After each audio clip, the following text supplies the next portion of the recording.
bum, bum, bum. Bum, bum, bum, bum, bum, bum, bum, bum, bum, bum, bum. Guess what I have in my hand? No, it's coffee. And I'm about to sip it. In many cases, it will be simultaneous with your own sippage at home. And you know what kind of sippage is the best? Simultaneous. Wait, fake out, grab your coffee, quick. Here we go.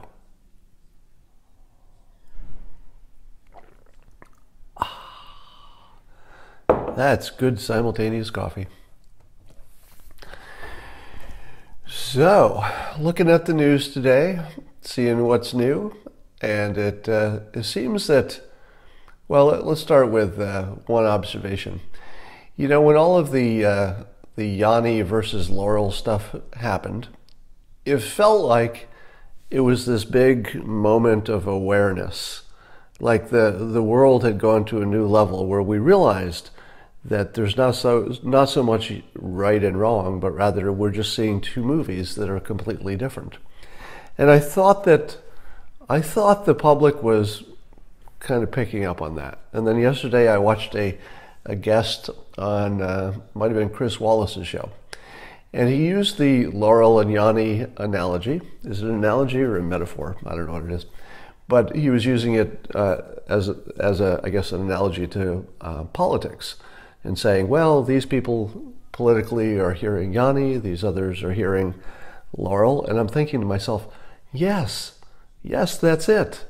You know, even the pundits on TV now understand that we're all hearing different things. And then he says, but the smart people are all hearing Yanni.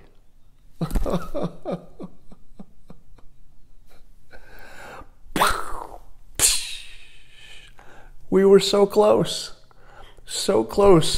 to a new level of awareness. So close. Or I thought, maybe we were never close.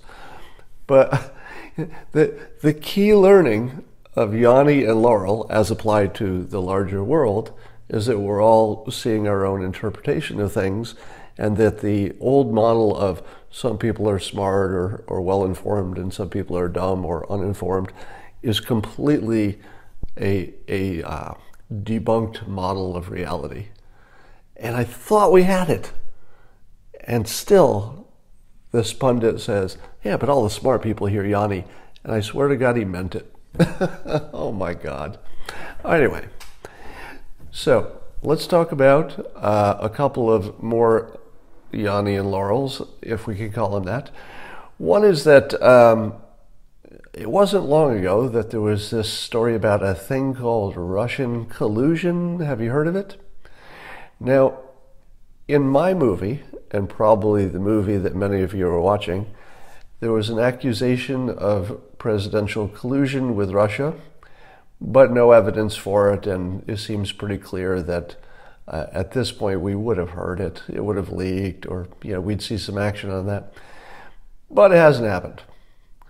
Now, so in my movie, Russian collusion is essentially debunked, even though we don't know the final Mueller report.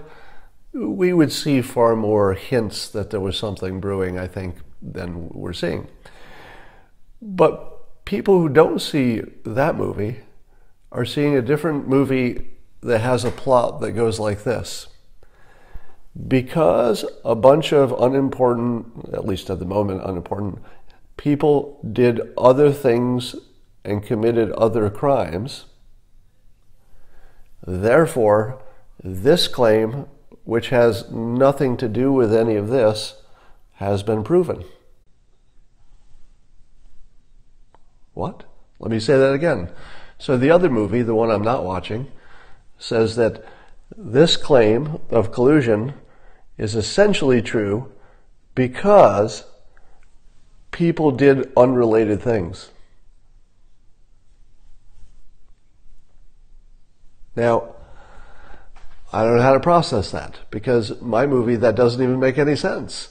But people are saying this with a straight face, and not only a few people, it's close to a universal, at least the people watching that movie, it's essentially a universal observation. And I shake my head every time I hear it. I go, oh, you don't know that makes no sense at all? Really? And sometimes you can't tell if they're pretending that it makes sense. But my filter on the world says they actually think it makes sense. They're in their little bubble where that makes sense in their movie somehow. I don't know how that script actually makes sense, but to them it does. Now, or as I say, yeah, I might be wrong about the thing we're talking about, but I'm totally right about an unrelated fact. All right, so you've got those two movies running.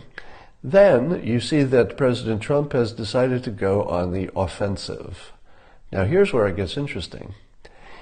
In my movie, it seems unambiguously true, but again, when I say something is unambiguously true, well, all I mean is that it's completely consistent within the movie I'm watching, which has nothing to do with base reality. All right? But one of the movies will probably be more predictive than the others. So that's the standard I use to say which one is more likely the true version of reality. Well, it's the one that predicts best what happens next. If one version of the movie is that there was collusion, then you would expect Mueller to indict the president or at least to present a report that says there's collusion. So that's one movie. So that would predict that Mueller is going to have some bad news before September, say, about President Trump. In the other movie, it appears that Brennan was behind some kind of either formal or loose coup attempt in which a group of intelligence people were up to no good to cause a little trouble that would cause some investigation into Trump that would involve him getting caught for something. It didn't matter what, I don't think. I think they just needed him to be caught doing something. Yeah, the insurance plan. But here's the thing. I gotta say that within my movie, not necessarily a reflection of any kind of base reality, but just what I see, it does look like Brennan was the ringmaster of a large conspiracy to take over the country and the biggest scandal that our democracy has ever experienced. That's what it looks like. And it looks exactly like that. And it looks like Great Britain was in on it. Now, here's my caution to you. The fact that it looks exactly like that doesn't mean it happened. And I'm not even sure it means it more likely happened than not. Because unfortunately, if you're being honest about your Yannis and your laurels, if you actually understand what confirmation bias means, and you're not simply applying it to the other team and saying, well, I'm the smart people over here, we don't ever have any confirmation bias. I guess we're so smart, it only affects those other people with their dumb opinions. Be careful, because the certainty that you and I am feeling that it is in fact a gigantic coup thing, and that Brennan was behind it, and Clapper was behind it, and Comey was in on it, and Strzok was in on it, and MI6 was in on it. Those things do look exactly like they're true. But that doesn't mean anything. It just doesn't. It just doesn't mean anything. So your certainty that all of these little clues about Brennan and Clapper and things, your certainty that they all fit together and there's no other way to explain it, doesn't mean anything. It just doesn't. It could be true, but it doesn't necessarily have to be. Now let me give you some versions of reality that could also be true. One version of reality, and I find this to be the most compelling one, goes like this. That the people involved, if they were involved, in trying to dig up something on Trump to remove him from office or prevent him from taking office, was probably some weird combination of wanting to keep their jobs, being on a certain team philosophically, and also maybe legitimately believing what the press on their side was telling them. Imagine, if you will, just a little thought experiment. Imagine, if you will, that you believed everything that CNN and MSNBC had been telling you for a year and a half. Just imagine. Now, I know that none of you believe anything on CNN and MSNBC, because chances are, if you're watching this Periscope, you're not a big believer in those two networks. But imagine if you did. Imagine if you believed it. That an actual monster was coming to office and he was going to destroy the republic at the same time he destroyed the entire world. What would you do? Well, you might be acting just to save your job and try to remain the head of the CIA, maybe, because people are people and people care about their jobs and money does drive people's decisions. That might be some percentage of what was driving people to do whatever they did. But the other possibility is that it wasn't a coup in the normal sense. In their minds, they may have been saving the country. Now, I suppose everybody who does a coup thinks they're doing it for the right reason. You know, they think, well, I'm overthrowing the evil regime, so I'm the good guys. If you look at the formation of this country, who are the most patriotic people you think when you think, oh, in the history of the country, who were the greatest patriots? Well, there's a good chance the greatest patriots in your mind are the people who were behind the revolution in the United States, the people who were literally traitors. But because they were traitors against a dictator who we have labeled as evil, we call them the founders, and they become, the faces on our money, and they're heroes and presidents and icons, and we carve them into mountains. So the history of the United States is that it's a coup if you don't like how it goes, and it's a revolution for freedom if you do like how it's going. So you can't say a coup is a coup. It kind of depends who you're overthrowing. So if you can imagine that the biggest problem, well, let me back this up to make a point. If you think that the problem is that there's something called a deep state, and that the deep state has this power and they're trying to hold on to it, they're trying to collude to overthrow a legally elected president, that's possible. That is one interpretation that seems to fit the facts. Here's another interpretation that seems to fit the facts. The deep state are stooges to the news media people. Right? Imagine, if you will, that all of these folks like Brennan and Clapper, imagine that they did do all the things that the president and people who were on his side are accusing them of maybe doing. Imagine it all happened. I'm not saying it did, but imagine it did. It's entirely possible that they were just believing the media, and that they were not independent operators pursuing their own best interest, without influence. But rather, here's the persuasion filter. The persuasion filter says that a small number of people influence everything. And the people who are being influenced don't necessarily know who is the influencer behind it all. So let me give you an example. If whoever is the head of MSNBC was friends with whoever is the head of CNN, and maybe New York Times and Washington Post, you'd only need to get about 5-6 people in a room who decided, Jesus, we've got to change things. This President Trump thing is a disaster. Let's create a narrative that he's a monster and maybe something good will happen. Under that scenario, the active plotters were the news media, because they were the ones who influenced everybody, including Brennan, including Clapper. In fact, they're paying these people. Clapper's actually getting a paycheck from CNN. Is that suspicious? I think Brennan is paid by NBC. Is that suspicious?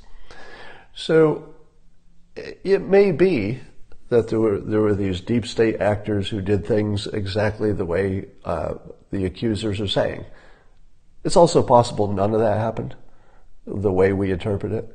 So both of those movies are live and well and can exist with the facts that we have. You can keep your they didn't do much except their job, and the evidence looks like that would support it. You can say, yeah, maybe it was a huge coup attempt and they were all together. The evidence also supports that movie, completely different movie. And there's a third movie also completely supported by the facts. And I would argue, perhaps better, which is there are half a dozen people in the media who have decided what everyone on that side is thinking. Likewise, there are probably only half a dozen people on the right who influence how everybody thinks on the right. Can you name them? Go. Name the people on the right who are the most influential in creating the impression of what's happening on the right.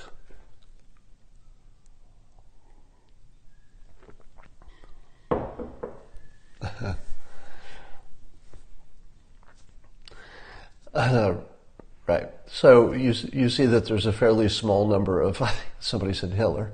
You see there's a small number of names going by. Now, and I think those names are certainly part of it. But do you think there's any name upstream from them? In other words, is there somebody who's even at a higher level of influence who's influencing those half dozen people you talked about? Who is influencing, Drudge, Hannity, Limbaugh, Tucker, Carlson? Who is influencing all of them? I don't know if there is anybody. But anyway, the notion here is that the people doing the colluding, let's say there's some deep state colluding, if you take that scenario, that the people who are really responsible for that might be the people who are upstream, the persuaders who persuaded them that this is actually a good thing and not some kind of treasonous thing. All right, let's talk about North Korea. We have two movies going on with North Korea, no surprise. And those two movies are, number one, North Korea is getting flexible because they have to, their economy is being squeezed, and they really do want to get rid of their nukes and become part of the the international world. That's one movie. The other movie is that North Korea never means it, and they're playing President Trump and they're flattering him and they're getting them all worked up about a Nobel Prize so that they can then yank the football away like Lucy yanks the football from Charlie Brown. And that in the end, China never meant it, North Korea never meant it, and South Korea is a big old sucker who flattered President Trump and then convinced us to be suckers. Which one of those two movies is real? Both of them fit the facts. I would argue they are both real, meaning that North Korea is keeping all options open all the time until they have to, choose one. So at the moment, I believe that North Korea is living in sort of a Schrodinger's cat world in which they do have at least one mental model in which they get rid of their nukes and live in peace. And another mental model in which they say, aha, we figured out a way to keep our nukes and not give anything up and give some, financial easing or whatever.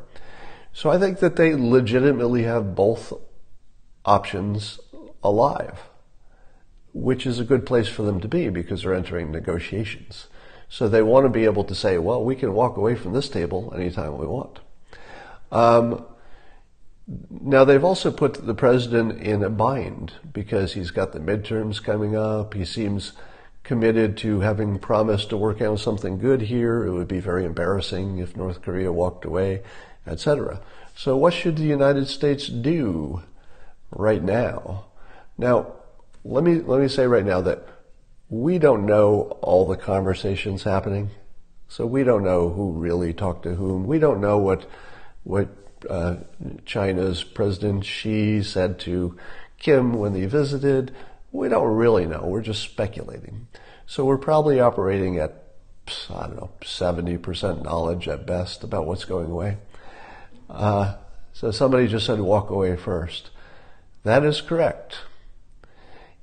If the information that we're getting about the situation is largely correct, in other words, North Korea is promising us a little and then pulling it back and promising and pulling it back, and if they still have live the intention that they have a possibility of surviving and keeping the nukes, we should walk away from the table. So, in my opinion, we might want to cancel the summit, which is not to say we won't ever have a summit, but at this point, if North Korea doesn't make a distinct move to get rid of some of their nukes, I believe the offer on the table is, how about you get rid of some of your nukes, because that's the only way we know you'll be serious about getting rid of more of them. If you're not willing to get rid of a little bit of them, we're not going to trust that you're serious about getting rid of any of them. So if we can't get something that looks like productive movement on actually getting rid of something nuclear, or actually having an inspection, that sort of thing, we should walk away from the table. And we should crash their economy and make it China's problem. Because if we're not willing to crash their economy and literally destroy their people and send them into mass starvation, if we're not willing to do that, there's no point in even negotiating. The whole point of negotiating is that we're willing to destroy their entire country economically. And it seems to me that would be a productive thing to do, both for our Iranian negotiations as for the North Korea's ultimate peace, we hope. So don't be surprised if the United States walks away, because if everything we know right now is true and we don't hear new information that North Korea is getting more serious about really getting rid of at least some nukes in the short run, if you don't see that, walking away from the summit would be the normal, correct way to handle it.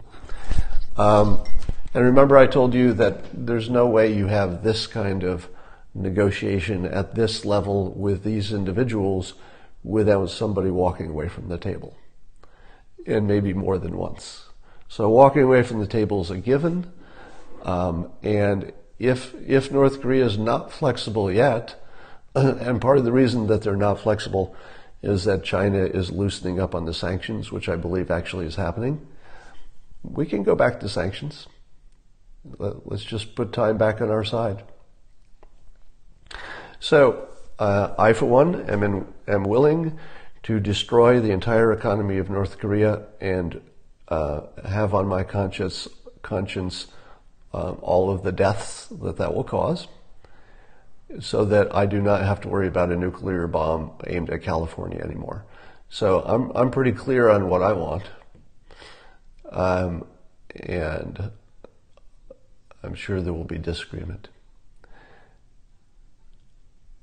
All right, give peace a chance. That's what an economic embargo is. That's giving peace a chance. It's probably the best chance it has. Okay. Somebody said, hang on. What's that mean? Does everybody have their coffee yet? Is it time for the secondary, almost as important as the initial, simultaneous sip? You've got your coffee. Let's do this.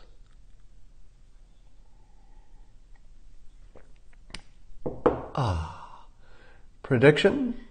My prediction is that North Korea will try to embarrass President Trump by making him get excited about a good outcome and then yanking it away.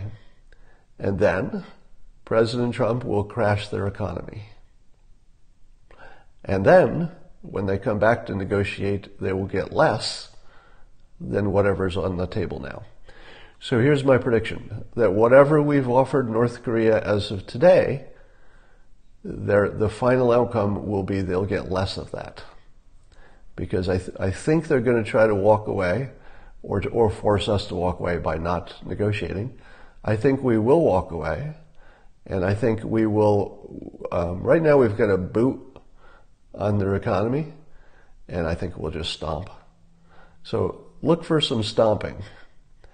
Boot on the neck right now, stomping will be next phase.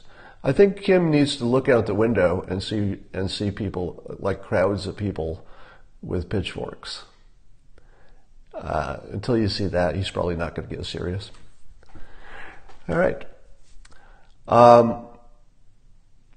Without China, does the U.S. have the capability to crash North Korea's economy?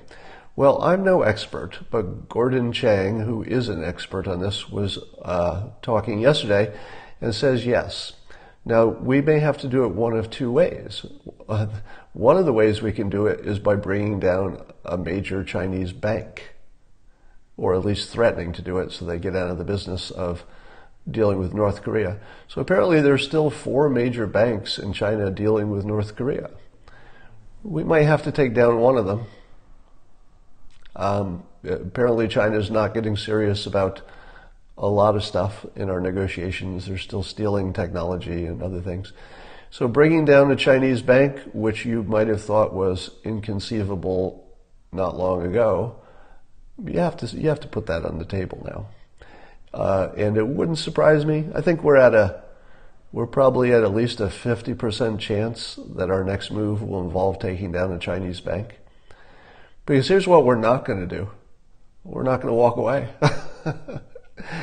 The only thing I know we're not going to do is capitulate. So both China and North Korea only have 2 options, which is how do you get to the end state? Because the end state is a given.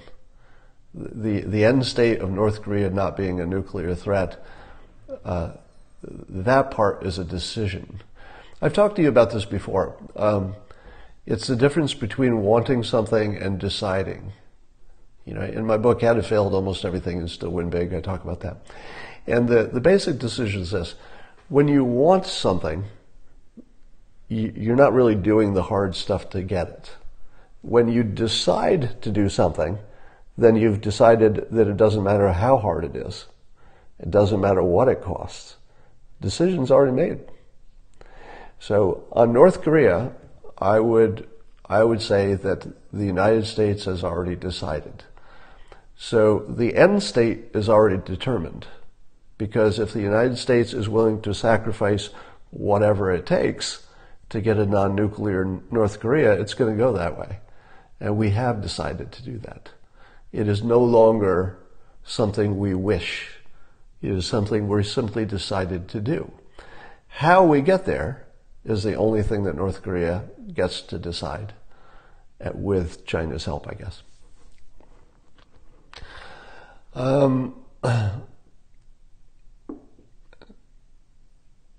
Do foreign leaders watch CNN? They'll reach bad decisions. Well, foreign leaders do follow all of our media. And so, yes, the entire world is being influenced by CNN and New York Times, etc.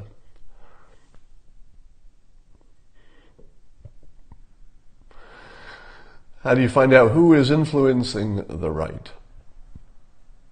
Well, who is in charge of Fox News? Who is in charge of the Drudge Report? Who is in charge of Rush Limbaugh's show? It seems to me that Rush Limbaugh, he doesn't seem like he's the man behind the curtain. Do you think so? It doesn't feel like that to me. Rush seems more like a popular figure, meaning that the things he's saying are designed to be largely compatible with what his audience is already thinking, just the better version of what they're already thinking, which he does better than just about anybody's ever done.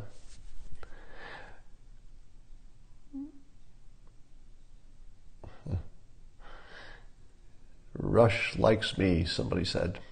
I know that Rush Limbaugh has mentioned my blog a few times.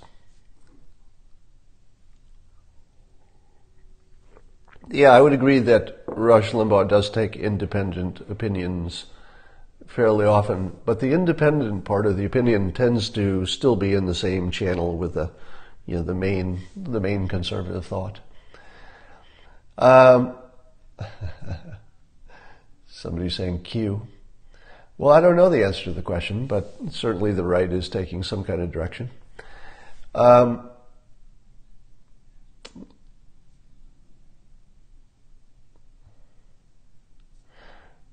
Were you ever going to be on his show?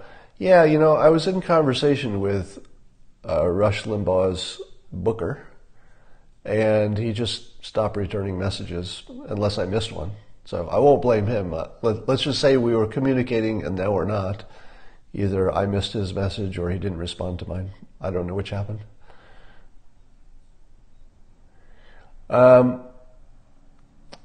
There's an important question on here. It says, anyone else kind of like olives?